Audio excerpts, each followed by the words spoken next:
What's good, Relocation Football League fans? You guys already know what it is. It is the RFL College Series podcast, which we have every Wednesday. And again, got my guy Pecan back on here with me to talk about this past conference championship week.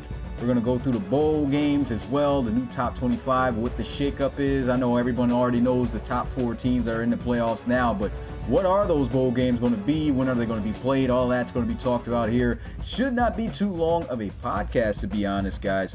Let me go ahead and turn this music down now. But yeah, we're just going to go through those games. Going to go ahead, look at the top 25 again, bowl games. Then after that, I mean, it's just open questions. We could talk about some more upcoming news and dates on what's coming to the RFL as well, where we've gotten so far with league progress. And so that's going to be the podcast. Shouldn't take too long. Probably could be up to about an hour. But before we hop into this game, I just want to ask you, Pecan, this season, man, it's just been absolutely ridiculous, man. And you talked about it. We could have had 3 of last year's playoff teams in the playoffs this year, and For a it just third year in a row. switched up. And man, how what's your thoughts on this season overall? Like, this is pretty much the last big week. After this week, we're only going to have one more game left, the national championship. And man, what's your thoughts on all that? Conference championship weekend just continued on with the weekend full of chaos. We had a potential game of the year. We had a stunning upset. We had everything that you could have wanted to see, man. It was just, I mean, this whole year, I was telling you, Smitty, I was like, there probably is going to be some chaos going on. Like it's bound to happen the way that this year has gone. And there were some surprises, man, and certain teams just did exactly what we expected them to, man. And I mean, once again, I think with bowl games that I'm excited for everyone to see, like who is playing who. You know, of course, we got the playoff games, you know, and stuff. So it's just it's going to be such a fun end for College Series 5. Oh yeah, for sure, man. I still just really, we'll talk about it, but just looking at the playoffs, this matchup, it just feels so weird because it just 3 whole different teams, It's right? so It's different. crazy. Three teams. One who hasn't been there since CS1. Two in their first ever time being in the playoffs.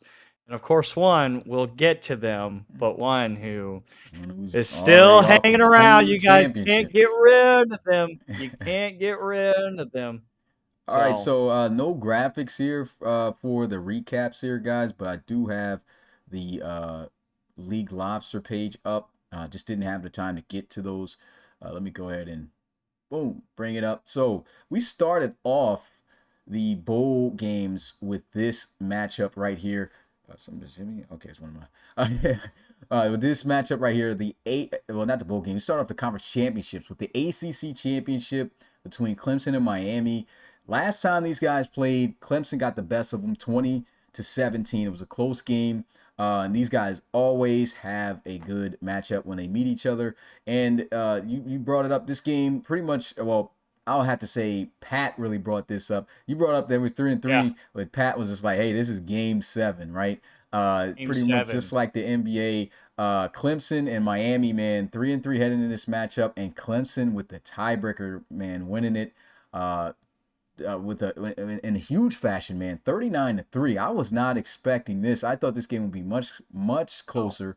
Miami just did not show up, man. And what's your thoughts on this game? I didn't even give him a bell. I definitely need to go ahead and hit him with a couple of those. Let's hit him with a 3-peat. And I'm gonna hit him with 2 more because this is 2 weeks, no, 2 years back to back that they lose a conference championship they were supposed to win. So you could go ahead and talk about this game here on your view. because last year, you know, they had to come back against UNC back in CS4, and then UNC finally got best of them going into the conference championship game this year. I was not expecting this at all. I mean, from the start of the kickoff return fumble, this was a completely different game. I mean, this Clemson team had an answer for everything Miami threw at them. This is probably the first time I've ever seen, maybe since since CS4, where Dorian just looked uncomfortable trying to throw any pass. Um, and Clemson, man, they called every passing route that you want to call against a man type of defense. It was a bunch of outs, a bunch of curls, a bunch of slants. They weren't going deep, trying to go deep. They called the perfect passing game that you want to play against a team that prioritizes and man, but the offense for Miami didn't show up. I mean, Yeah. I don't even think Dorian had over 150 yards passing. Yeah, it was Like it was I've bad. never seen like, I think in the fourth quarter, he only had like 110 something. Like, it was not good for Miami. And that's just something we've never seen from Miami since CS2. Like, every loss that they have taken in the last 2 years has all been what, by like 3, 4, 7 points at most, Hmm. and Miami has becomes that team that's been elite. They're always going to play you close. And you know, Clemson, man, they just seem like that they got the stuff to beat this team, and they just made Miami very uncomfortable, and it was tough to watch, man, because going into this year, I mean, Miami was the final undefeated team out of all the other teams. They lose that game to Georgia, just like you said. They lose that close one to Clemson, and you would think that they would get their get back game. And Clemson, man, they just dominated from the point of attack. And I know everyone made fun of us in week 2, but this Clemson team, man, like they are legit. And it was just tough. And I feel for the Miami boys. I feel for Dorian, because they were kind of expecting to be in the playoffs this year. And, you know, this is going to be the first time since CS2 that we aren't going to see the Miami Hurricanes in the playoffs, and there's a reason for that, which we'll get into the next game. So, but tough break, but congrats to Pat. We all saw him in the chat.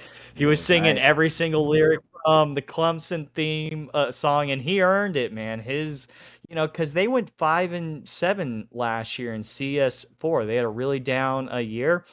And for a minute, it was going to look bad for them. They were 2-5 at one point, and now they've won 6 games in a row, including 2 wins over Miami. And now they are the ACC champs again for the first time since CS2.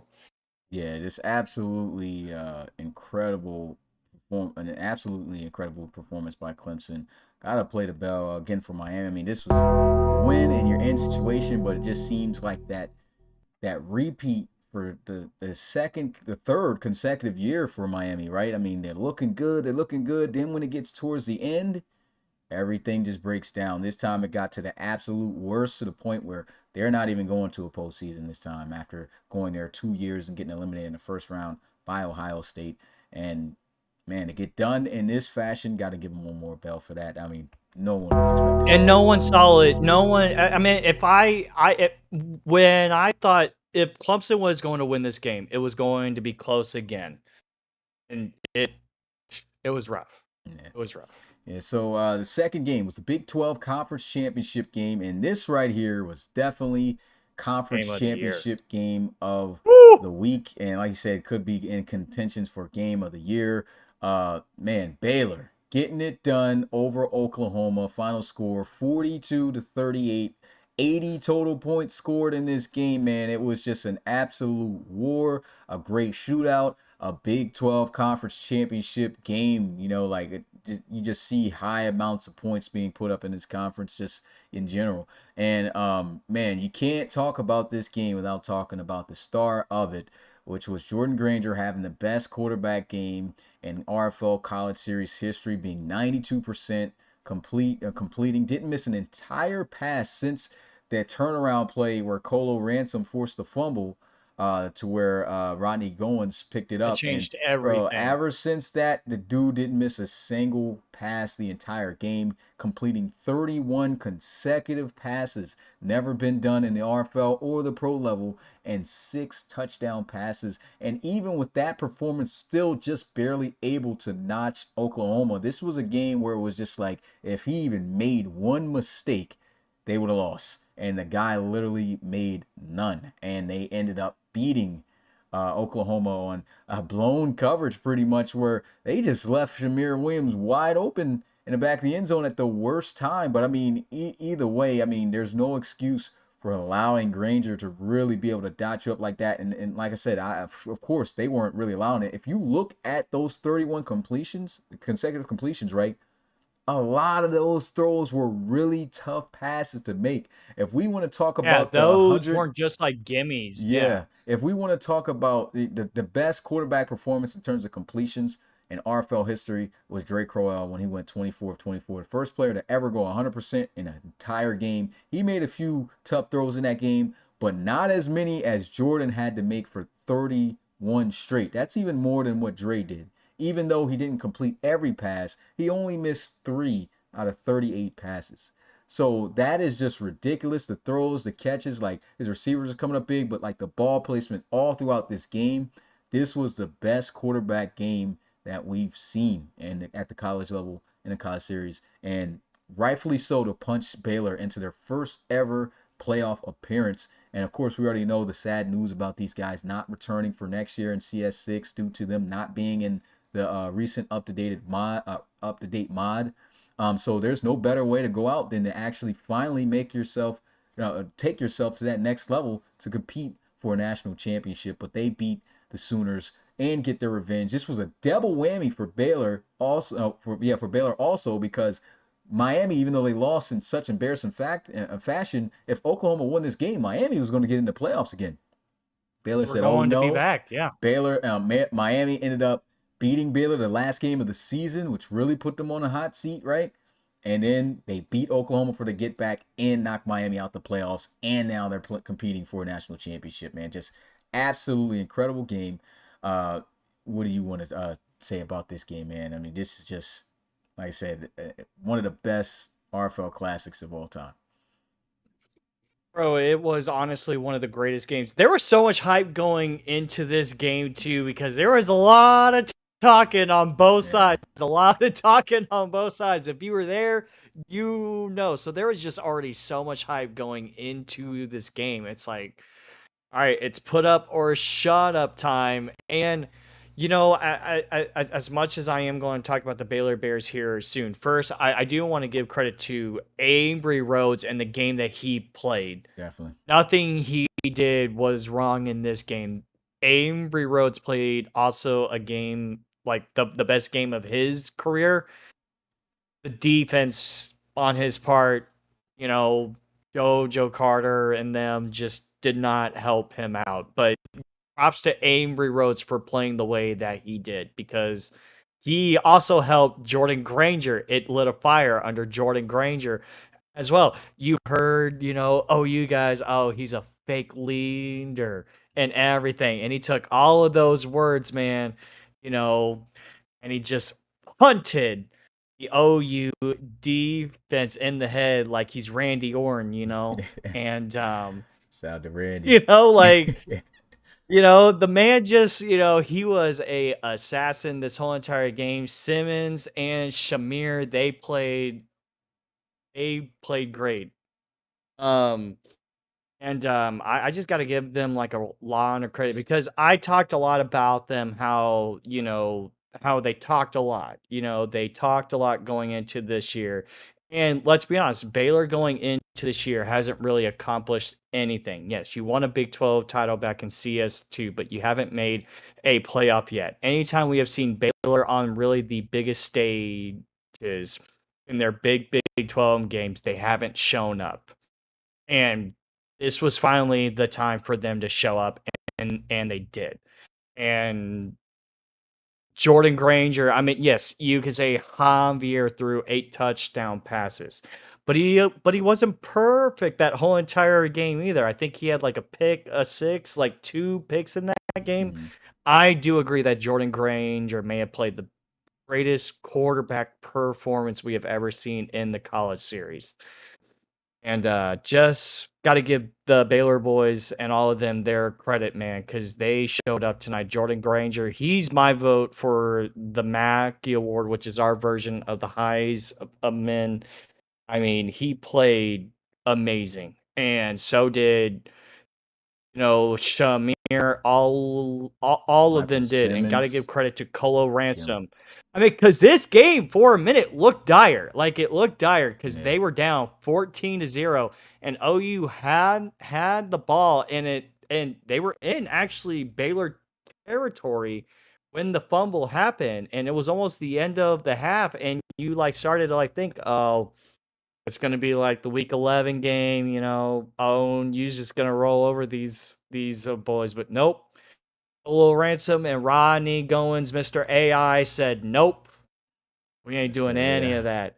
Yeah. Yeah, that So was Jordan an Granger, incredible. man, Yeah, absolutely just incredible game. amazing game with 11 seconds left. I don't know what coverage that was. I think it was like a cover 2 or Yeah, it cover might have 3. been Do like you a know? three, like a rotation where it's supposed to, where you got the safety in the middle. It looks like he's in the cover 3, and then you got one of the corners that's just going to drop straight back to cover his half, and that middle safety is supposed to go on the other side to cover the other half. Yeah. But Shamir Williams went past the corner so fast that it was immediately like open at that time. He had enough space for Jordan Granger to be like, hey, I'm taking this shot and I'm gonna get it there. We know he's got an arm, and he did just that. That safety just got absolutely cooked, and he couldn't catch up to Shamir, and boom, done. So like, I mean, that was an Jordan incredible says it was play. Jordan says it was a barbecue chicken Barbecue chicken cover. coverage. Yeah, the boys sure enough got Barbecue cooked. chicken coverage. Yeah. Yeah, man. Props to Jordan. Props to the Baylor Bears. You guys have won your second ever Big 12 title. And to me, you're a team now because to me, once you make the playoffs, you have joined that cast of elite teams in this college series, especially in the mod era, because there's only so few teams. But Baylor, they have finally made their name for themselves, and got to give them a lot of credit for how they played. And once again, sorry to Avery Rhodes, man. You had the game of your life, man, but that OU defense, they let you down big. And I'm sorry, buddy. But congrats to the Baylor Bears, man. You guys are going to the playoffs. And then after that game on Saturday at the Pac-12 Conference Championship, Oregon versus USC. Before this season, Oregon never beat USC. USC beat them 5 consecutive times. And then Oregon just this year trashed USC 48-17. Game was much closer here this time, but the Ducks find a way to be mighty once again to sweep them this year for their first 2 victories over the Trojans. And this was a great game as well. But Ronnie Shanahan, man, taking the Ducks to that next level. It's going to be interesting seeing him in the playoffs. That offense very explosive. Garrett Evans, we could go and talk about a couple guys that we're excited to see within this one. But hey, that's how you get it done. USC showed up and played a lot better.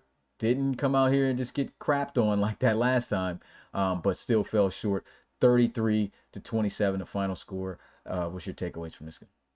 Very close game for a lot of the game too, but the key stat that I want to bring up in this game was the same stat that they had in the first matchup. Oregon forced 10 combined turnovers on this USC team, man. They had 5 turnovers in the first game.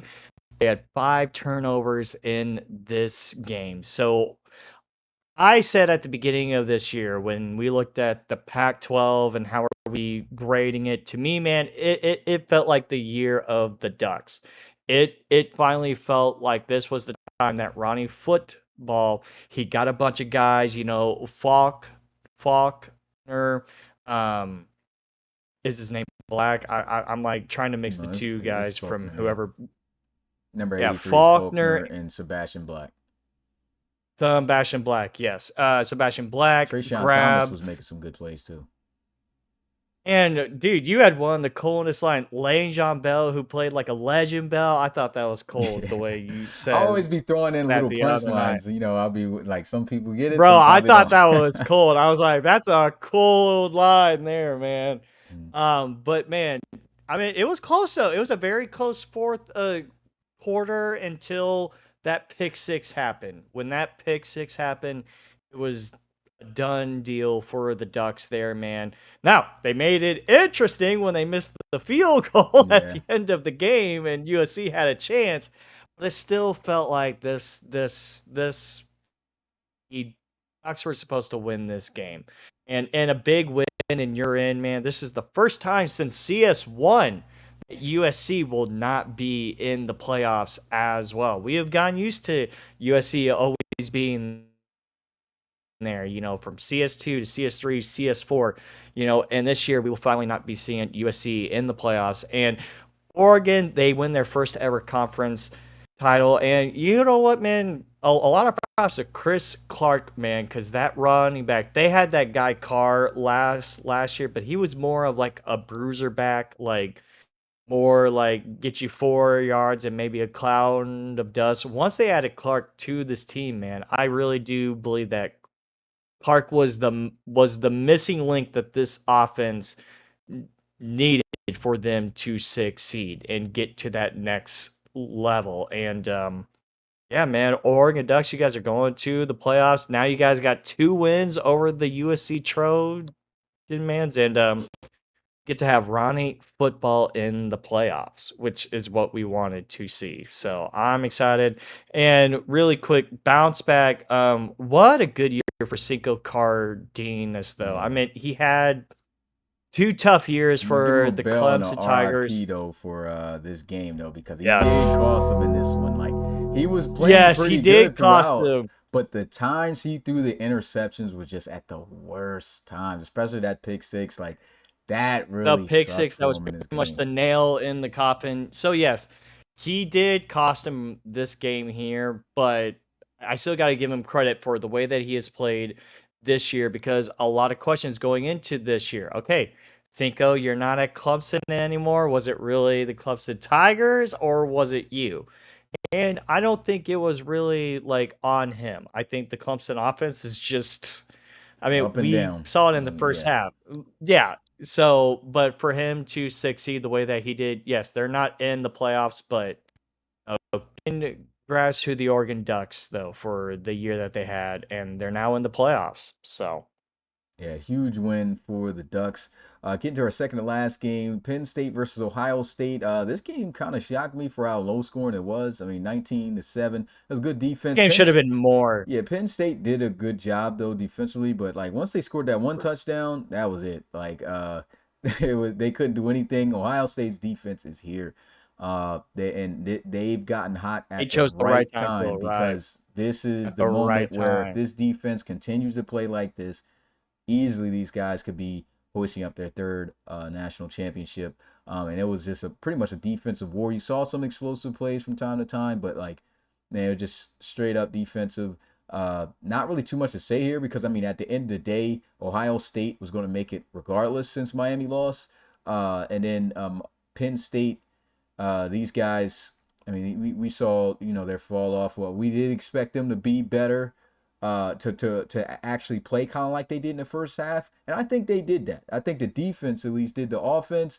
I think they tried to. And it was just the good defense and the pressure and everything of Ohio State that made things tough. But everyone on that defense for Ohio State was balling, man. Sacks coming all over the place on that D line. You had KJ Harrison, Ferragamo going Making crazy. huge plays. Yeah, man. Ferragamo was going real crazy.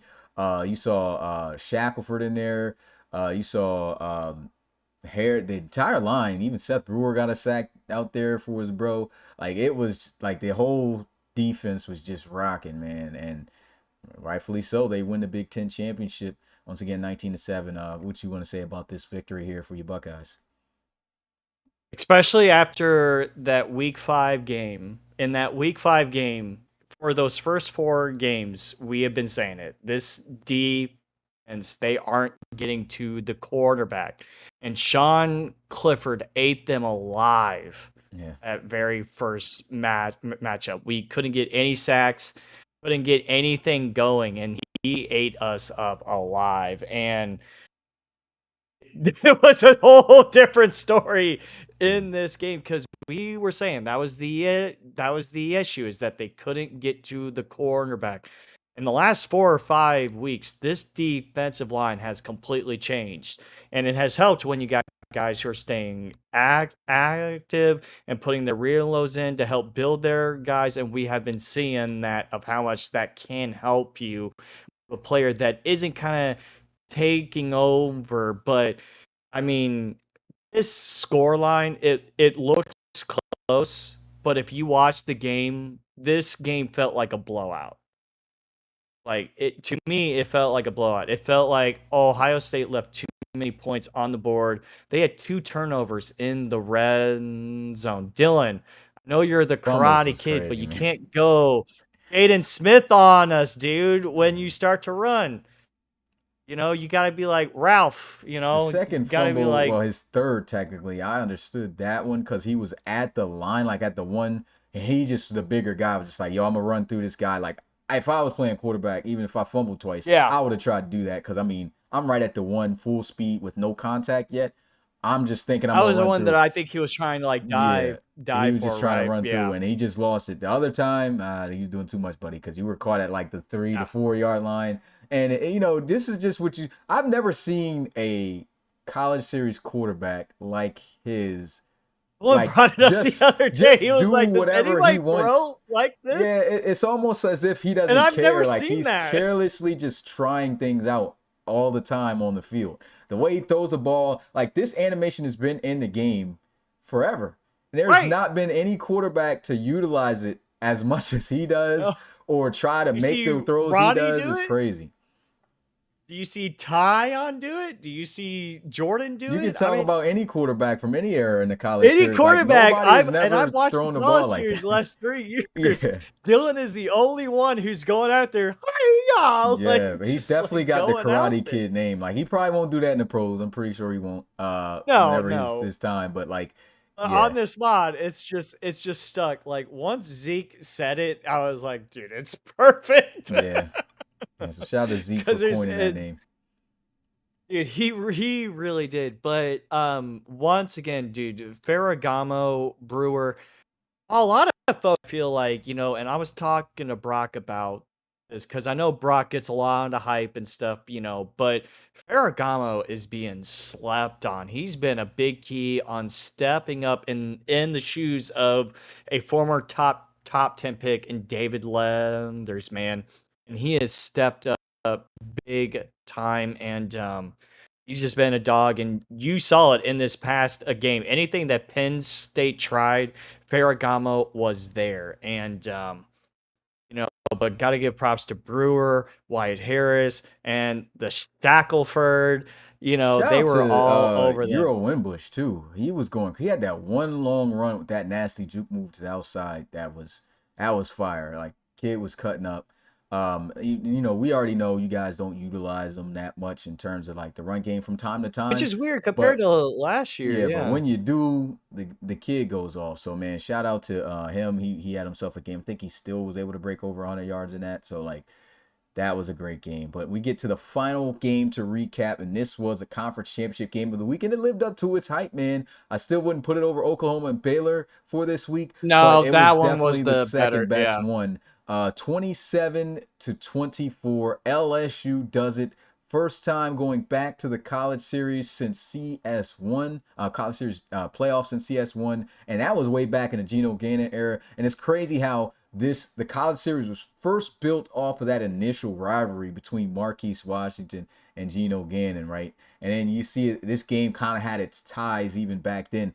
First ever team to win a SEC championship back then was the Florida Gators. Haven't done anything since. And then you see LSU trying to get back in that boat as well since Geno Gannon, and they were able to do it, man. It was a great game in terms of competitiveness. I got to play the bell for Tennessee's offense, though, man. I mean, it's the second game against LSU where it just looked real lackluster. I think the first game, Tyon had like 145 passing yards, able to reach over 200 yards this time, but it really was not a good performance too by him. The LSU defense is just in my eyes is kind of like the Ohio State defense, except I think they've been on more of a consistent streak for longer throughout the season. I agree And yeah. yeah, so this is what makes LSU scary. Now it's just pretty much what is LSU's offense going to do, and that's where I got to give credit to Tennessee. This defense put 14 points up on the board. Offense couldn't do anything. They had to get the first 14 points of the game. So that goes to show you how much their offense was struggling. After the defense was able to get those 14 points on the board, they still were coming up with crucial stops, but they just weren't getting the breaks and the necessary breathers they needed to We're having too many 3 and outs. Yeah, like it was just too many issues. And shout out to Kenzo Udo, man. That guy, he played very well in that game. He was played the game of his life. Yeah, he's strapping up Peyton Van Veckeveen on those deep throws. And then not only that, man, like shout out to Peyton himself for surviving the massacre beatdown that he was taking. It was it's like the game knew that this guy in real life was talking so much trash for the team. Because that's just the personality and the type of person that Peyton is. He's going to be competitive. He's going to talk his trash and stuff. But at the end of the day, he's still going to say good game and stuff at the end or whatever. But that Tennessee took that serious. They were smacking Bull all game. He didn't cough the ball up, though. Didn't cough the ball up. Got 8 catches. But, like if there was any funeral that had to be, made at the end of that one, it was definitely his. But he made it out on top. Thumbs up, everything. But, man, big time plays just being made all around, more so by LSU's offense. That was really the determining factor. Came down to the offenses. And Tyon actually had a shot towards the end to try to get something going, but just ended up failing miserably in that situation. Huge pass that he missed on third down. A huge pass that you cannot miss because he had the wide receiver wide open on the slant. You can't miss that throw.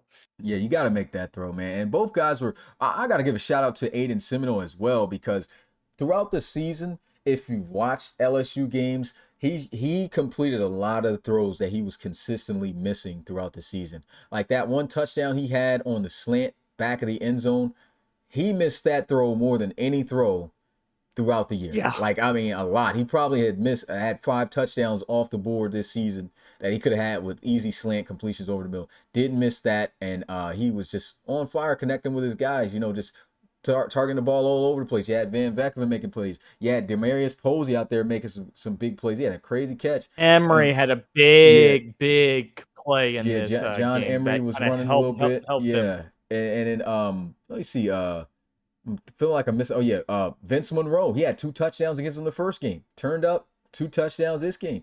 And so like all the receivers, in this game as well. Yeah, all the receivers, all the weapons was eaten, man. So shout out to LSU, man. I felt like honestly, I rock with Tyon, yeah. But as a realist, like I just knew LSU was going to win this game. That's why I picked them with the spreads. They just were the better team. And I think they definitely deserve to be in the spot that they are right now. And, we'll talk more about it. But I feel like if there's any team that really has a shot at competing against Ohio State, I still got to see what Baylor does. Although, yeah, they made it here. Great performance. But it took all that for them to get to the playoffs, right? But outside of that, man, the only team, in my opinion, that could really give Ohio State a run for his money is LSU. So I'm glad they made it because I don't think Tennessee would have been able to give them that challenge. I think with LSU this year, because you looked at the 2 losses that they took, outside of the Alabama game, because Bama, yes, they lost 4 games, but look who they lost to, legit teams. Other than South Carolina, you can't say South Carolina. I can't say that because South Carolina. Oh no, because you never know what you're going to get with them. You never know. It's like, but that one game, the Auburn game, it's like you guys can't lose that. They play their talent. Like I guess that's the best way you could say. Like if they're playing a good team, almost like your Steelers, man. They play down to their down and up. Like depending on who they're playing, that's how they're playing. Like, and that's where they become a dangerous team in the playoffs because that means, in my opinion, they're going to play their best. They can match up with anybody. Mm-hmm. Yes, and that was the thing though, is that yes, the Tennessee defense, they got the 2 fumbles to go for 6, but the offense has to show up as well. And there was many times where Aiden, I mean, we all know Aiden does not move in the pocket at all. We Mhm. have watched their games where he's just First no touchdown one was a open, defensive sack no for one touch. open. Right, like no one's open, but he's not going to throw it. He's not going to run. He's going to take a 10, 15-yard sack. And they got LSU in trouble many times where they had to punt the ball away. But, and as much as we like Tyon and we are rooting for him, he has maybe one of the best storylines so far out of this college series because of everything he went through in CS4, how much he has matured. We got to be honest, he didn't play his best game when they needed him the most. And, props to Kenzo Yudo, man, but props to, I mean, Tyon, it's just tough, because I think a lot of us were rooting for them that we also forgot. There's a bunch of LSU guys. I mean, Aiden was the only one on that team last year. Like it was just Aiden by himself. He was able to get some guys, get that linebacker who like won them the game in the Penn State game. Yanni Ramirez. Yeah, they got him. They got He's a Payne, and beast. I mean, this is a great team that I feel like you know uh, if there's any team that I feel like in the college series that can match up with Baylor, Ohio State, and who they will be playing, the Oregon Ducks, it's this team because just like you said, they mold and they can play to their competition and everything. And it just sucks, for Tyon, man, and those Tennessee Vols because they came in this year with a lot of hype. They came in this year, of wanting, to get Tyon and Jane D. Calhoun, who is a stud, Hug King Prince, who's been there for 2 years as well, Jordan Duke transferred there, and you also got Sean Moore, Errol Matthews, you had a bunch of guys on that team that tried. Oh, and the Titan and what's his name? Charlie Dodson, right? Mhm. You had a bunch of guys that wanted to try and help, and And they unfortunately, it did, just didn't fall their way. Yeah, it did. Like This is I still still their say it was a best year very ever. successful season for Tennessee for sure. To go nine This and is still their four, best year ever, yeah, they even touched number one and at one point. So it's a good season. right, and right, your first time ever being your first time ever being number one. You finally beat the Georgia Bulldogs for the first time ever. You beat Alabama on one of the greatest plays at College Series 5. It might be number one. It depends on when I see everything, but it's just the highs also kind of gotta come with the lowest of lows. And to me, I feel like this is what they are feeling. And just imagine, they probably could have still be in the playoffs, by chance if they didn't take that loss to USC, or to TCU. But so many teams have a lot of coulda, woulda, shouldas. All I want to say is congrats to Aiden Semino and Yanni and Payne. I hope his head is all right because there was that one shot that I think one of the linebackers just he Jaw gave checked him. him the elbow like good Hmm old Sanzaro does, but hey, you're in the playoffs for the first time since CS1 and your first ever SEC championship. Yeah. And So Bell for ESJ too, arriving to the game and realizing that no one was there.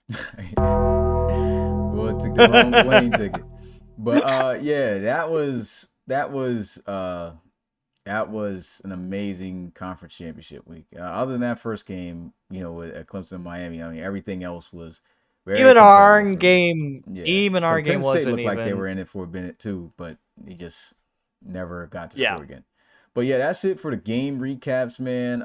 We can get a look at the conferences and just how the standings look right now. Of course, this doesn't go in order, and it's not when you see the top 25s. Of course, I went through those before, but We'll talk about the top two teams in each conference. Miami finishing 10-3, Clemson finishing 8-5. Of course, we got bowl games coming up for those teams, for every team in this. 10-3 LSU. Georgia, they got them at number 2 because they have less games with less losses, but they're actually at number 3. So it should be Tennessee at number 2 at 9-4. Then we have Oregon at 10-3, USC 9-4, Baylor 10-3, and then Oklahoma 8-5. So that's really the only. Ohio State too. Only team to reach 11 wins right now this season at 11-2. Penn State at 8-5. So those are the new adjustments in terms of the standings. Now let's go ahead and get a look at the top 25 before we jump into these bowl games. So here we go. The new top 25. Nothing really has changed too much, coming all the way from I think from 12 on is still the same. Oh, what is going on here? No, this was week 1's top 25. Okay, that was when I talked about last week. Here it is. This is the new top 25 for bowl week. So Ohio State at number 1 again, of course, 11-2. LSU number 2 at 10-3. Oregon number 3, 10-3. Baylor number 4, 10-3. Miami, the only 10-win team that's outside of the playoffs, at number 5, 10-3. USC 9-4. Tennessee staying at 7, 9-4. Georgia stayed at 8, 9-3. And although Clemson won, of course, the conference championship, they still didn't get as many wins as Georgia. So they come in as the next best 8-win team with an 8-5 record. Alabama, the reason they get jumped by Clemson, although they have one less loss, of course, because they didn't make a playoff, and then Clemson actually went there and won. So they are conference champions. Yeah. So everyone else, I agree with that. Yeah, so everyone else at 8-5 falls underneath of Alabama, which is Penn State and Oklahoma. From UCLA on, that is still the same from last week. So that's your new top 25. Of course, this will be getting changed up from the bowl games, and then we'll get to see the official final, top 25 to end the season on. Anything you want to say about this top 25 before we get into those bowl games? Everything kind of looks exactly where I expected it to. Obviously, if USC and Tennessee didn't play, you can make the argument that Tennessee's a better team, but USC and Tennessee played. USC beat them. So I agree with USC being up above them. But everything else, I mean, at this point, we're at that point in the year where the top 25, math just and makes sense, and that's why I be telling guys when they freak out over rankings and stuff early in the season, I'm like, at the end of the day, everyone's going to play the same amount of games, and the math's going to do everything for you. And that's what we've gotten to right now. Everything just makes sense. You can't really argue with anything. But yeah, there's not a whole lot, just because everything that we talked about really with the rankings. I mean, the only thing that changed was just where the certain higher up teams were and the conference championship games, and there's not much to argue here, in my opinion. So yeah. So that's the top 25. That, of course, will be getting posted. And I'm excited. We move into the bowl what's next games. So the schedule. What everyone wants to see, who they're playing, who's your final game, besides those 4 teams. So yep. So Pat's excited. I mean, I keep saying Pat. Pecan's excited about this, man. And of course, I just put it up to him, man, to come up with the matchups because he loves this college stuff. He already came up with the season schedule this year. So I said, you know what, let's let him go ahead and make up the bowl games. I like the matchups. So let's go ahead and get a look at these matchups and when the games will be getting played. So this is the bowl week schedule. So we have the Liberty Bowl, Music City Bowl, Outback Bowl, Cotton Bowl, Fiesta Bowl, Peach Bowl, Orange Bowl, Rose Bowl, and Sugar Bowl. So all the New Year's 6 games are here. And of course, we got ourselves three other bowl games that just make sense for the matchups. So the first bowl game tomorrow at 3 p.m. Eastern is going to be number 13 UCLA taking on number 16 Louisville. I was about to say Clemson for some reason, but yeah. So that is going to be the first game for the Liberty Bowl. I did not post the spreads, of course, because I didn't want to give the bowl games away. So I'm going to actually look up my spreads, and I guess I'll follow up. I'll let you come up with who you think's going to win, Pecan. If you want to do a score prediction or a spread prediction, you can do that, and then I'll follow with mine. Okay, so for me, UCLA and Louisville. UCLA after making two straight bowl appearances in CS1 and CS2 versus the team who's never been in a bowl game after being terrible the last 2 years. I know Steve Washington and them boys are going to be hype. I just think this Louisville team, this UCLA team is just better. I have the Bruins winning this by 7. All right, so I actually am going with the Louisville Cardinals.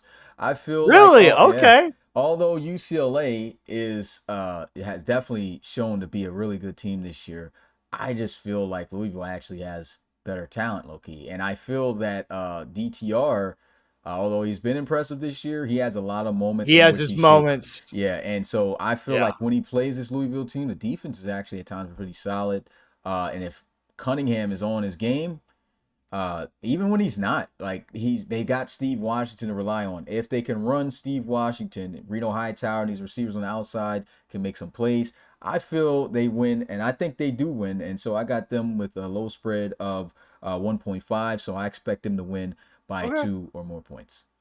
All right, moving on Yeah, I'm to taking the Bruins in that one. yeah, moving on to the Music City Bowl. We have number 15 Michigan taking 7-5, taking on the 6-6 number 17th ranked South Carolina Gamecocks. Who you got in this matchup here, Pecan?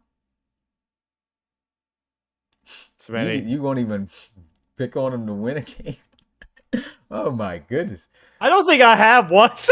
I Oh don't my think. goodness. Well, no, wait. Did I choose them in week one? No, I think my heart was like, I'll choose Wisconsin, but my brain says this. Yes, tell us what your brain Um, says. Gamecocks, man. You got the Gamecocks beating them? Let's go Cox. Come on. This is your. I think this is your final year. Yeah. All right, so we Hey, they have a hat. I am not even kidding. They have a hat that you can buy that literally just says "Go Cox." I'm not even kidding. I It's know, I part know. of I'm their still playing thing. the bell though, but yeah. So I'm No, not so all right, I'm not so rolling with them, but actually going to go with the Wolverines. I think the Wolverines win. I got the spread I 3.5. wouldn't be shocked if they win this game. To be honest, now in real life, I think it's an interesting matchup because if you remember, this matchup was actually the game that made Jay and Devon Clowney a famous name in Mm-hmm. every Team Pop that V in running back, America. knock Do that you? helmet off. Yes, Mm-hmm. yes. So it's just I think I don't know, man. I just gotta go with the Gamecocks here, man. I can't I can't do it. I'm not going to. I hope they lose 4 in a row to end the year. I would love it if they lost 4 in a row to end the year. Nothing would make my heart I would love it. So, All let's right. go. All right. So once again, my predictions. I'm going with Yeah. Wolverines by 4 more points. We move on to the Outback Bowl, and this game will feature number 18 Notre Dame, who was the only team that did not get 6 or more wins to become officially bowl eligible, but they were the best 5-7 team, and we had uneven teams. So every year that we do that, the best 5-7 team gets in, and that is the Notre Dame Fighting Irish, who was deserving of it. Had, in my opinion, the hardest schedule out of Well, anyone in the college toughest series. And schedule. so they at least get to play an extra game. And they are going up against number 14 Oklahoma State, who finished the year 7-5 and just missed their first conference championship appearance. Just I am. literally a yard Oh, actually, I'm away. gonna let you. Yeah. So what do you think is going to be the outcome in that game? Honestly, this one is even kind of tough to pick too because we have seen Notre Dame at times, that they can play with the best of the best. I mean, they almost beat us and we only beat them by 2. Miami only beat them by 3. USC and Oregon, they ran all over them, but they also beat the Louisville Cardinals, and there was some other games that they won too. It's just It's just how are they going to deal with Spencer Saunders? It just depends, and this one's tough. I'm gonna go with the favorite. In my opinion, if I had to pick a favorite, I would say Oklahoma State by at least 3.5, and I would take that. Just because I think Notre Dame does have the talent to contend with Oklahoma State. Yeah, I'm actually going to go with Notre Dame in this one. I think Okay. that, of course, the record may not show, what they are really capable of, but this is a team like, even though TCU did not play too well, I mean, these guys easily put up 50 some points, almost beat Hey, Miami, when you see the almost beat a strength lot of of teams. schedule, Yeah, when you see the strength of schedule that I've written down for Notre Dame, I don't have it finished, but I'm like, this is gonna be insane. yeah. So Like like, if you look at who they played. yeah, so I'm going with the Fighting Irish, man. I think that they do beat Oklahoma State. Although Oklahoma State, I mean, they've looked really good this year, mainly because of Spencer Saunders, and yeah, he can have a good game, but I just feel like Notre Dame, they're going to be able to get it done. So I'm going with them by a field goal. 2.5 is my spread. Okay. Okay, then we get the Cotton Bowl. This is a matchup that you said that Miami would be excited to be within. They're going up against number 11 Penn State. Miami just missing the RFL College Series playoffs for a third consecutive year as they fall out at number 5. Who you got?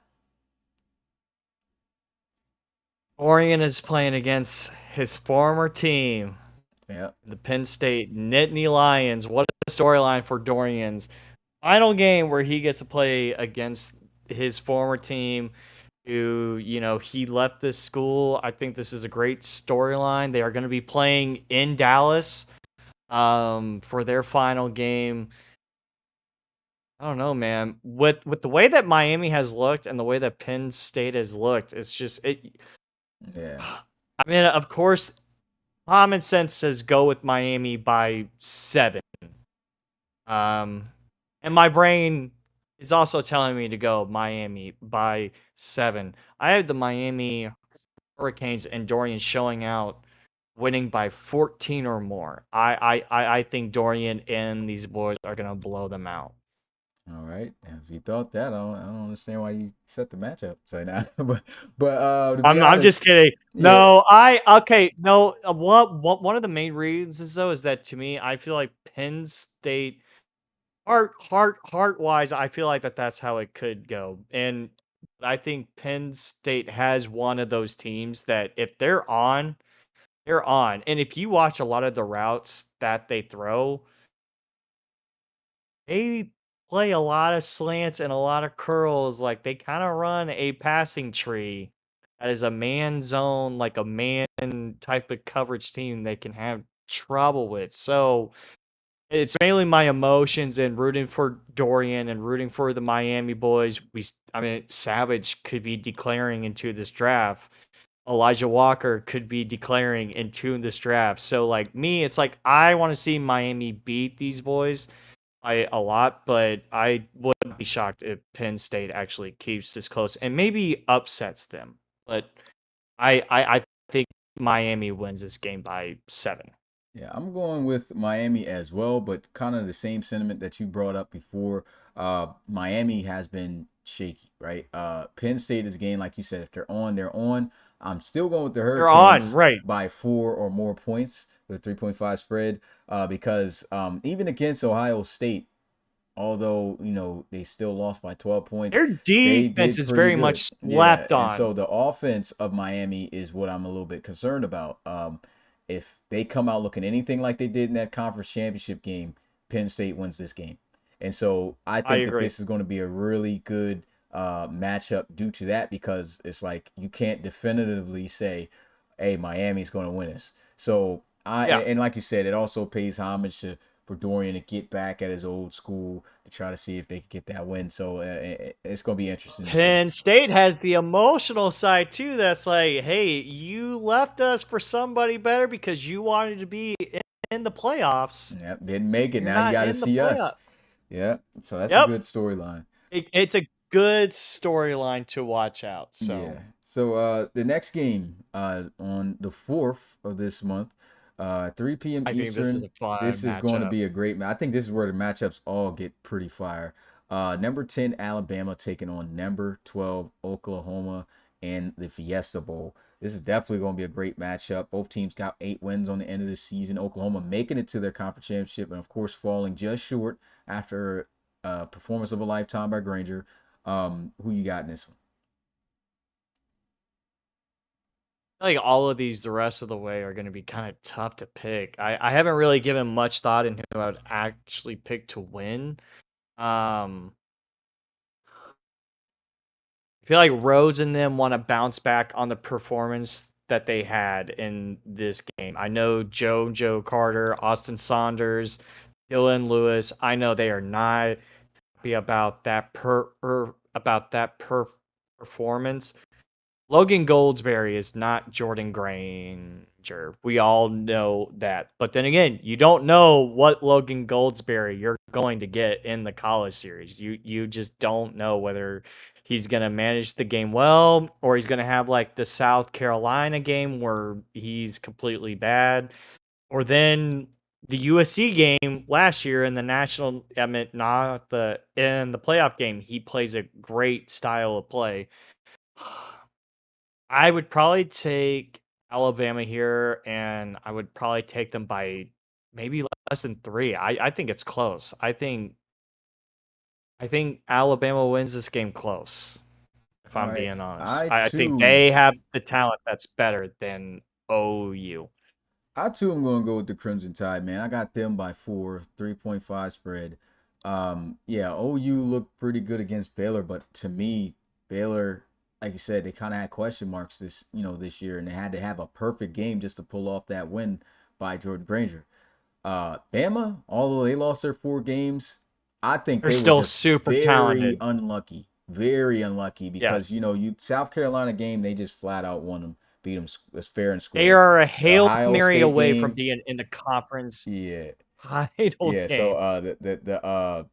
the Hail Mary against Tennessee that could have been completely different. The even against y'all went straight into overtime. Both teams got the score, Overtime. and then y'all just had the Took last field goal to every win it. minute. Took every Yeah, minute, so like literally. if you look at those games, technically Alabama only got shown up 1 time this season. And so from that, I feel like they should very well be the favorites in this matchup.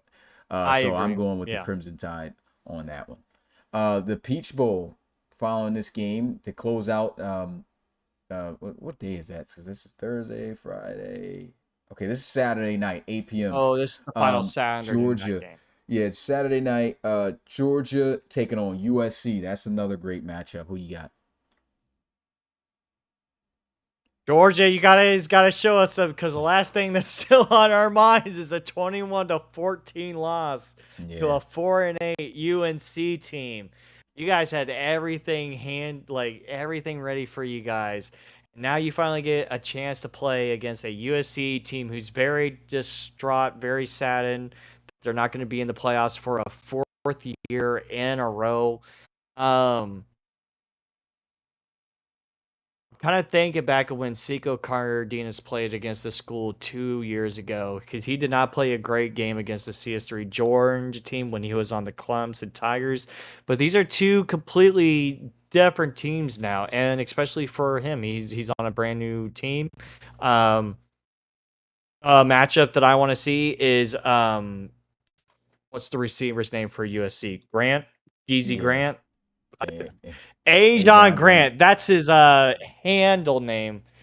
Ah, man, Don't forget about Corey Crosby on the other side too, because he could get busy. he's a beast too. And the tight end for them, number 89. What's his name? I Lane can't remember Carnegie. his name. Carnegie. He is a stud as well, but we're also forgetting the other tight end stud in Jaden Jaden Bush. Bush. Yeah. So I definitely want to see that Jaden connection going on. I think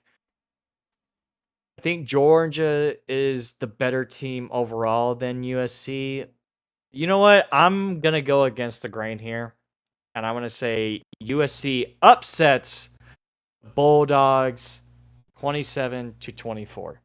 Oh snap! Well, I got the same spread, but the different team. I think Georgia's going to get one back. They can't go off on two L's like that. Not against North Carolina to cost them a playoff shot. And USC, although they're a good team that you can't underestimate for sure, they just missed the playoffs. Um, I think they are much better than what we saw them last, and I think that they will finish out the season on a good note. So I'm going with the Georgia Bulldogs by a field goal with a 2.5 spread. And then we move. ESJ is wondering if the Peach Bowl is in Atlanta. I don't even know. Like I hope it is. We're gonna have to make sure you call that security guard before you go ahead and take a flight. But yeah, it should be because again, the bowl The bowl games are games different. should have Yeah, their they should stadium be set. I set. feel like, yeah. I was using last year's mod to for the conference championship games, and that's why the fields were different. So it's just like and some of those didn't even work anymore. So that I don't think we're gonna have that issue during a bowl game because I think these are all the same bowl games we've had before. And Yes. so that should be straight there. Except maybe one. I think one is different from the list. I'll have to look back. I don't think we used the Outback Bowl last year, but if you do have any issues with the Outback Bowl, just switch back to the Texas Bowl because we used the Texas Bowl last year. Okay. Yeah, so Tennessee, I mean the next game's the Orange Bowl. Tennessee Orange versus Bowl. Clemson, the real Orange Bowl. What This an is Orange crazy. Yeah, Bowl! so he really put orange This teams in is the an Orange Orange Bowl. Bowl. Yeah, so that makes it interesting. This is no easy win for Tennessee either because we just saw what they did. I mean, Clemson are the What Clemson ACC just did to champs. Miami. Yeah, so who do you got in this Orange Bowl?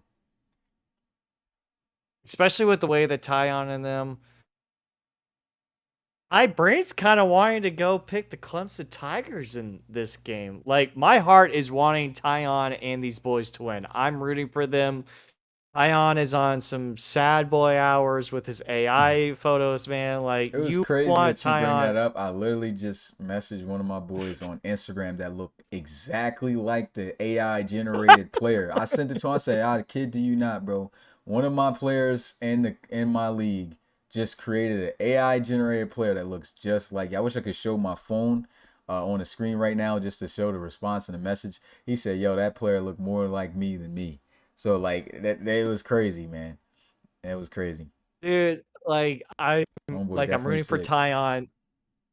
I'm rooting for Tyon and them Tennessee Vols to win this game, especially JD Calhoun, Charlie Dodson, man. But Tennessee, man, in real life, they like once you start to have hope for them, they just break your heart. Like you just kind of expect it from them at this point. But the Clemson Tigers in real life, the Tennessee Vols actually beat the Clemson Tigers in the Orange Bowl last year. I think Uh, it's going to be different in the college series. I think the Clemson Tigers will actually upset the Tennessee Vols in this game. Well, for me, I think history repeats itself, and I'm gonna go with the Volunteers, man, to end out the season on a good note. I definitely agree with you there. I mean, Clemson could easily win this game too if they look anything like they did. But Tennessee, I'm rooting for Tennessee, yeah, but me and my picks, yeah, yeah. I think Tennessee gets it done though, man. It's just I'm gonna pull for Tyon and the guys this one time, I man. am ready for them. So I I'm am gonna I'm ready gonna for see them, what man. happens, but if Clemson's on, then I already know what's up. We all already know what's up. We need them to have a smile going into the draft, man. Yeah, All so he's right. officially declared. And then after that, I mean, that's all just the standard bowl games. Now we're getting into the college series playoffs. So the last two games on Sunday night with the Orange Bowl between Tennessee and Clemson. I will also at 8 p.m. Eastern call the Oregon and LSU game, number 2 versus number 3. This is definitely going to be a great matchup. Who do you think is going to advance to the national championship? So we talked about the Oregon Ducks from earlier, how we feel like Chris Clark was that missing piece for the Oregon team. How not like the missing piece, but he was just that next step. Like adding him was like that piece of the puzzle that you needed to add for this team to go on. And he has been. And Ronnie Football, man, last year he beat Georgia in the very first ever game. I mean, in his very first ever game, he beats Ohio State at home. does incredible things.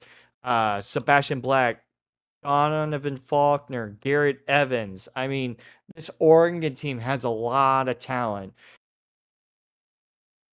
But, But but, what this LSU team, Oregon, man. man, Smitty, Yo, you already know the saying. This LSU team, Smitty, just matches up with anybody, and they are playing some good football right now. Yes, they didn't score over 40 points last week like they have been the last 2 weeks before this game. They got hot at the right time after dropping an embarrassing loss to South Carolina in week 11. I mean, with LSU, man, I feel like they are just on a roll that it's hard to stop this LSU Tigers team. Yes, say what you want. Aiden is a statue. He can't move. The guy has cement for legs, but he has the offensive weapons around him that he can get the ball to that can take this game to another level. And I feel like this defense from LSU, it's going to be like the Miami game to me, to this Oregon team. And do not blame Madden. This LSU defense is legit. And I think LSU, I don't know what you have to spread at, but I'm going to say there's always two games in the college series playoffs that I've noticed the last 2 years. There's always a close game and there's a blowout. This is the blowout. I There's gonna think be a LSU blowout. wins this game. I Big. think I think LSU wins this game big. All right. I too am going to be taking LSU. I got the spread to 3.5. I know Oregon, if they're on, they can pose as a good threat, but I just feel They like can still LSU is definitely they going to can be pull it off. yeah, LSU is You know, definitely you going to be have that team, man. The defense, they have the defense to really nullify what it is they got going on, and then they got the explosive offense just like Oregon. So it's like I really don't see a scenario or high percent chance of them being able to take down the Tigers. So I'm going with the yeah. LSU by 4. Uh, you good? You just Yeah, I just had to take a big breath for this next game. Oh yeah, yeah. This next game we're Yeah, about to so for this, I mean, talk it's about. really ain't no point of me even asking you, so I'm not even going to. So I'll just jump into it. I Do guess you not could talk ask me to about pick, but I'll yeah, go in and talk about, yeah. yeah. So Like, do like not ask me to pick. yeah, It's because we you already know already what's up. know. We know what's up. We're gonna take But I will so say, go on, yeah. yeah, I was gonna say okay, so for the Sugar Bowl, we got LSU both deciding to go in there to the Natty. This is a great game. I think if Baylor can put together the same type of offense and stuff like they did last time, and if their defense needs to be much better as well, because if they allow Ohio State's offense to get comfortable, and then you got Karate Kid out here actually throwing touchdowns early, that's going to be a problem. Baylor's not going to win. So their defense needs to step up. Baylor's defense for the last 3 to 4 weeks has not been able to stop a nosebleed. For that, in this matchup and an experience that Ohio State has, I'm going to take the Buckeyes to win by 4 more points. Same as LSU in their matchup against Oregon. It's just Ohio State has too much working right now. The defense is now clicking, has been clicking for more than half the season now. If you include this conference championship win over Penn State. And that's a lot of pressure to put on Jordan Granger, right? He had to be perfect just to win against Oklahoma. I don't even know if he's perfect, if that's going to be able to work out against Ohio State. So I'm going to go ahead and take the Buckeyes in this one. And I So, know you will too. So get your breakdown yeah, ready. like, I'm not going to talk about the picks, but I will go talk about the breakdown of this game because I feel like out of any game, this is the one that, like, everyone wants to watch. We're all excited for LSU and Ronnie football to play, but I mean, this is a big game. Baylor, you are finally here. Jordan Granger, Michael Simmons, who Ohio State tried to recruit last year from the Clemson team, and he ended up going to the Baylor Bears. Shamir Williams, they brought in Seamus Davy Fitzpatrick with Jordan Granger from the Texas Longhorns. You got those guys on the defensive ball of with Colo Ransom, Helix Myers, J Harris, Colo Ransom, Zion Waddles, and Rodney Goins. Key matchup though is Kentaro going up whoever that other cornerback is, because I think J Harris plays on the other side of the field, so he'll be going up McCarty against is also on the Kingston. outside, so he might be, Yeah. yeah, might be The facing up against thing him. is the thing is though is that the key matchup to me that I'm gonna watch out for that Ohio State needs to exploit is watch what happened in the Miami game. They have a tight end that is one of the best, in my opinion, is Arturo Flores, who I think is better than the Miami tight end. And Dylan really loves to throw him the ball. Kentaro Sheffield, he had himself a big game in the conference title game. I expect to see the same for him. Who is going to be the guy that's guarding Steve? Who is their CB3? Who's going to be guarding Steve McCaskill? You know, I just don't know if Baylor has the defense this year compared to the other years. Where if this was Baylor last year against Ohio State, I would say, oh man, this Baylor defense, I think they have the guys that can stop this Ohio State offense. What I've seen by far with this It's been Baylor flipped. defense, it's been flipped. And this Ohio State offense, they can score points even when they're turning over the ball 3 times a game. They're still going to put up almost close to 40 points a game. I think you said it. They average almost 33 points a game. Like, this offense is just going to score. So it just depends on, can the Baylor offense keep up? And I think they possibly can. I think Jordan Granger is playing the best football he is playing right now.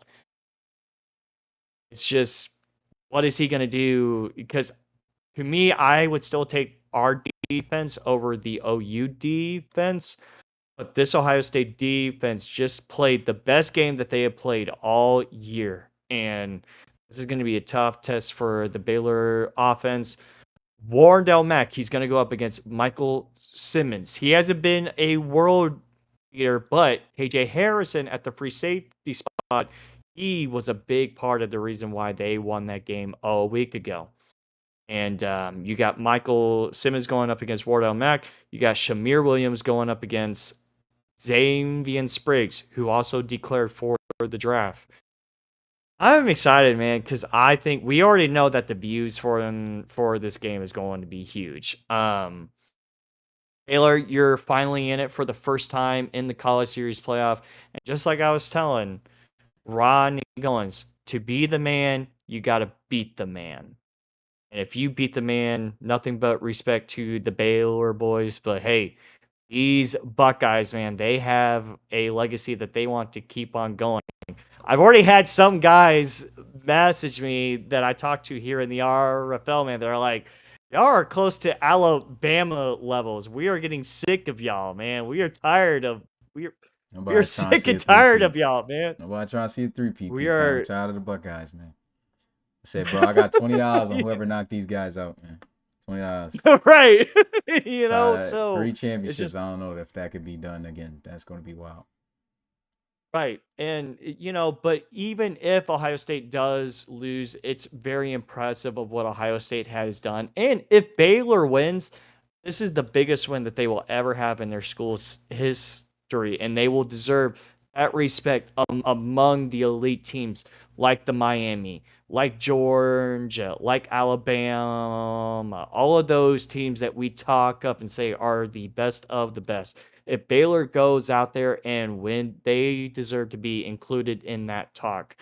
And LSU and Oregon, they're playing in Pasadena. These guys are going down to New Orleans, down to the Bio for the Sugar Bowl, and I'm excited to watch. Yeah, so that is all the bowl game matchups, the playoff matchups. So both are expecting to see LSU and Ohio State in the national championship. With that, that's pretty much all we have to cover in terms of what we're going to get to. If that was to happen, um, that was going to be the national championship game is going to take place on the 12th of November. And a big news that I'm going to announce right now is that on November 12th, I will be reopening up player applications for RFL season 6. So it's going to be opened up just over almost 2 months early. So if you're trying to get in for College Series 6 from what we got planned for the future coming up, you guys definitely want to make sure that you're one of the first to apply. With that being said, guys who are part of the Discord, we got that merger going on with the PFL now becoming the RFL College Series. I have already talked with Zeke to have his guys come over into the RFL Discord starting tomorrow. So I need everyone who is looking to stay, hurry up and make sure that you put that you are staying. Because if you do not put that you're staying when you really are or not, now, when you really are, those guys got first dibs over those guys who didn't. So you got to make sure that if you really know that you're staying right now, put that in that channel. If not, then whoever comes over, it's it is what it is. They spoke first. They're going to be using those same channels. Well, really the stay channel because they're not going to be in this year's RFL draft. So look out for that. Also, for some other big news about the PFL merger, this is a great thing that we talked about. There will be a College Series Bowl, and it will be created by Zeke so he can have his introduction kind of to the RFL College Series that he's taking over that section. But at the same time, way we're going to really introduce his league with ours is that he is going to it's going to be an RFL College Series Bowl versus a PFL College Series Bowl. So he's going to create his team. I'm going to create my team with the best players that I think coming from my college series. Ooh, And then we're going to play okay. against each other. So there's not going to be an East versus That West would be Bowl. fun. Yeah, there's no East versus That would be West fun. Bowl. It's just straight up PFL guys versus RFL guys. I know we got a lot more prospects. So whatever that he can't fill in a roster with, we will fill in for Is the it current guys or past guys? What you mean? Current College Series guys or College Series guys from the past? No, it's current. Like it's Current? whoever's in there. Okay. Yeah, we can bring. Nah, you guys already had your college. Y'all not coming back. So it's Well, I was about to say, yeah, you get some of the best in there. I don't yeah, know if they nah, are nah. winning that. So it's like this year's his recent guys that are going to be And in the this next college recent, series, and then nice. of course the ones that are part of this college series. So his team already, I could tell you about the color scheme.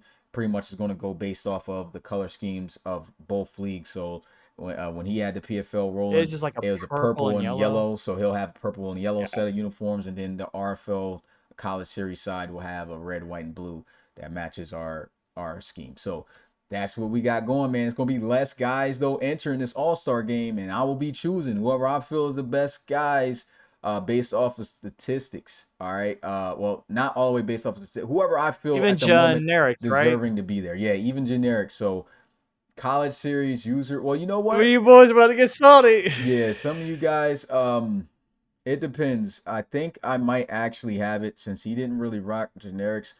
I think I'm gonna save the College Series Bowl since it's only one team I can fill. I'm gonna make that all users. So only all Okay. users, and whatever I can't fill up with users will be the generics. So that's how I'll do it. So Okay. that way it's not really like a giving away of anything. Like even Like though, yeah, of like the draft and stuff like that. Holcomb and Cornbet are our wide receiver 1s and 2s, you Yeah, know. so like guys are going to be able to see like generics, you'll see. So I'll pick the squads. He'll pick his squad, and then we're just gonna do like right there, man, to see who got the best prospects heading into CS6. Even though my guys are gonna, most of my guys entering the draft, none of his are, but that's gonna be fire. I already know that's gonna be fire. I already see the chats fired up for that. Oh yeah, they are really Yeah, hyped. Do you want to announce the other news that just happened this past weekend? I'm not following you on that one. I'm trying to think which. Can you text me it while I'm What away? you guys just got done? Oh yeah.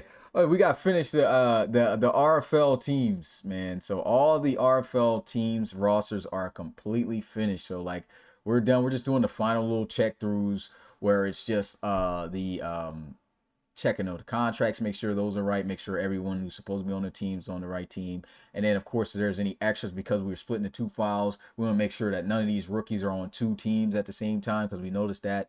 So it's very little we got to do now, left now, but all the teams are Yeah, there was completely like a done. couple of players. Yeah. Yeah. So yes, sir. That is the latest, I think, and it's crazy because I had that all written out, but I guess you beat me to that when I talked about the applications opening up on the 12th. Yep, our RFL rosters completed. Yep. And so I guess right now I'll leave it up to community to decide what it is you guys want to uh ask us here on the podcast. I'm gonna go until 10. So 7 minutes of open questions. Smitty, I will be right back. Okay. So let me go ahead and put up this thumbnail. So when do returning players need to pay our $15? That's going to happen as soon after this week. Okay, so like after this week is over, I'm going to open that up. So returning players, you don't have to pay any extra fees because it's always going to stay at a standard of 15. It's not going to adapt to new rules. So $15 is the returning fee.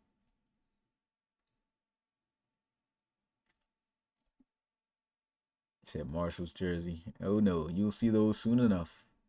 And I guess I could give an update on that. A majority of the teams' uniforms have been made, guys. Like there's probably like one or two teams that doesn't have anything made yet. Or I think they do, but we just haven't. I haven't seen them all yet. But Bees has been going to work on these things, man. These joints gonna be fire. Um, and we're after he's finished all the uniforms, we're gonna have a final review to see what changes we want to make to the uniforms and stuff like that, and then we're gonna go from there. So that's where we're at right now.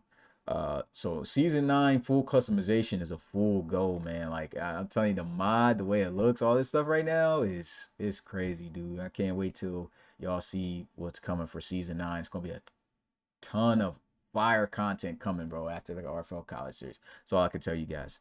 Shout out to the RFL, man. Let's get hashtag league first in the chat. And over 40 live viewers here watching this podcast. Ready for the All-Star game, ready for the draft, ready for season 9, bro. It's so much stuff coming up right now, man. If you're not part of the RFL right now, dog, or if you thinking about joining, bro, get in. Get tapped in because this is the golden era coming up right now. The new era of the RFL is here. This is a great time to be in, especially since we are about to have the college series and the series all going. Like we got so much stuff planned. Like it's going to be so much fun, and Yeah, I can't wait for non-stop. Zeke to start getting on, dude. This is going to be fun. I Non-stop just want action. to address a comment that Christian Cross says. This feels like Baylor against Econ. No, it's not. Ohio State is still their own school, man. I'm just excited to watch that game. I will ask you really quick, Smitty, which game outside of the playoff games are you the most excited to watch? Um, I like the Alabama-Oklahoma game. That one's going to be pretty dope. Let me see what else we got here. I like that one a lot, and the Georgia-USC. I think those are the two most exciting ones outside of the bowl games that out of the playoff bowl games that I think are going to be the most exciting to watch. I see somebody also ask. It says, "When is the All Star game?" No, I don't know yet. Depends on when the uniforms get done. That definitely won't take place until December. So yeah, I'm gonna have me a little break working on other RFL stuff during that time. I'm not just gonna jump right into an All Star game, but it'll definitely be in December, probably Yeah. like the first week of December. So look out for announcements and stuff on that. You said so the so the RFL All Star game against PFL All Star Bowl. Yeah, sweet. Yep, that's how we going with it. Yeah, that's gonna be far. Okay. It says when do returning players pay the 15? I think I already talked about that. That's gonna be after the bowl game week. Um, let's see, league for everybody hitting the league first joint. When is the RFL Um, draft? It's probably more. It's going to be mid-December. I'm aiming towards the 15th, the 15th, 16th, and 17th. I always want to try to make sure to get it done before Christmas. I would try to check and see the vibes to see if coaches or guys would like to get it done literally before Christmas Eve, but I highly doubt that guys want to, do that. So I'm just like, I think the 15th, 16th, and 17th is the best time, which once again puts me on a time crunch to be able to make a lot of the presentation. So just know that at that point, I'm gonna be dormant. It's not gonna be too much content coming out for the RFL during that time, other than of course well, actually it's gonna a be a lot lot of of content prospects in it. actually. So I gotta Yeah. make all of that stuff, man. So yeah, I can't wait to get this week over because then after that, just got called one more game, and then it's just Just draft got time. one more game and you can Yeah, yep, you got one more game one and more game. Me and oh Zeke gonna and be in the booth for that All Star game too. That'll be dope. and one more thing to say is that your final day, guys, to announce now is to stay as well. The same exact day to announce is November 12th. Yeah, Stan is actually open as long like even if you don't see Okay. anything in the stay, you're gonna stay. But if you don't type it in there, then the PFL guys take priority. You know what I'm saying? So Okay. like they already got priority anyway because it's like based off their team, but like that's gonna be hashed out between those players, and then we're gonna talk with the players that are stacked up on the same team to be like, hey man, so one of you Gotcha. guys got to leave, or if you willing to stay and split reps, then that's on y'all. Somebody's gonna cave in. So. What Yeah, about a guy? What about a guy that has two guys in the same league? Because we know we got yeah, guys. you cannot. If you have two guys in the same league, then especially like most likely you declared. If they declared, they're about the RFL. If they didn't declare, then most likely, they're probably choosing a PFL guy if they didn't say anything. So, that's cool. But you Okay. cannot have two players in the RFL. They're not That's trying to take yeah. space. That's what I was Yeah, I know wondering guys because we feeling ain't got some type guys of here way in the league. about that and stuff, but it's just like, hey man, like this is for the league. At the end of the day, that's what has to be done. We cannot allow extra people to take space for future guys. You know what I'm saying? You said instead of being a whole year away, when is CS6 supposed to start? It's supposed to start the same time, like not at the same time, but like around the same time as the RFL. So CS6 is going to start in like January with the RFL. So yeah, it's always going to be the RFL and the PFL, well, the college series now going on at the same time from here on out. So that way you get to watch Just both. wait till that college game comes out. Just wait till that college game comes out. It's gonna open up all new doors for the college series. So Mm-hmm. Let me see, wins combine and pro day. So I'm not sure about that stuff either. That most likely might be getting dropped at beginning December as well around the All Star game. Um, yeah, that's all I can really say about that. I will actually be having a live combine too. So for anybody who wants to participate in that, the combine will be where you're going to use Madden to use the combine within the superstar mode. So if you're interested in that, even if you're not, that's cool. Even if you do bad, it will not affect your player negatively. All it would do is give you a potential increase in a attribute related to a skill if you overperform expectations in my eyes for that player. So I don't have all the details scaved out on that yet, but when I do, I will make it all public to let you guys know because of course not all positions can do the combine on superstar mode. So time might be getting added on to players like offensive linemen. And I know you can't be one in superstar mode, and guys gonna be running way faster than the offensive lineman does. Excuse me. So I'll probably might add time on to that 40 or whatever that stuff is to be able to show to be able to simulate realism to what times would be for an offensive lineman. I think one more question, Maddie. How is CX6 going to start in January if submissions open January? Submissions open just announced today. They It, open on the 12th of yeah. this month in November. So that's literally in 11 days. So, yeah, it usually opens up on the first, but because of the partnership and because we're running a college series with the RFL now, it is open up pretty much a month and a half early. So, November 12th is the first day that applications will be back up on the RFL website at relocationfootballleague.com. And then that's where you would apply. First come, first serve. So, like, you want to be one of the first ones to get on there, because if you're later and someone takes a spot from you, it is what it is. So, yeah, make sure that you apply as soon as you can. But November 12th, that's when it will be available. And we're already past 10, so I'll just take whatever questions is left here. Let me see. You work at the dealership. I don't know what CP talk about there. No, me and Lee, they'll just we're going back to work soon. So. Okay. So I'll answer these last two questions. So the first one is, do the declaring player get invited by teams? Interviewed by teams? That's completely on the coach. That's, if the coach wants to interview you and do all that stuff, then he'll do that.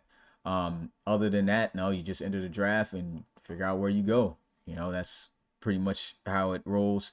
And then Maddie says, do you have to be recruited to a team? No, you don't. You literally, on the application, you apply where you want to go, and based on if there's positioning for that, then if there's nobody there, you got it. If somebody is there, you're gonna have to transfer. And so and do not be afraid, because we have a great story here in the RFL with one of our own, in Daniel Severio. In real life, he's a Miami boy, wanting to go to the Miami Hurricanes. He already had a spot filled up. He went to USC, ended up becoming one of the best college series linebackers we have ever seen, and now he's on a great RFL team. Yeah. Now he reps up his USC Trojans. So do not get discouraged if you can't play for your team. Like, do not get discouraged.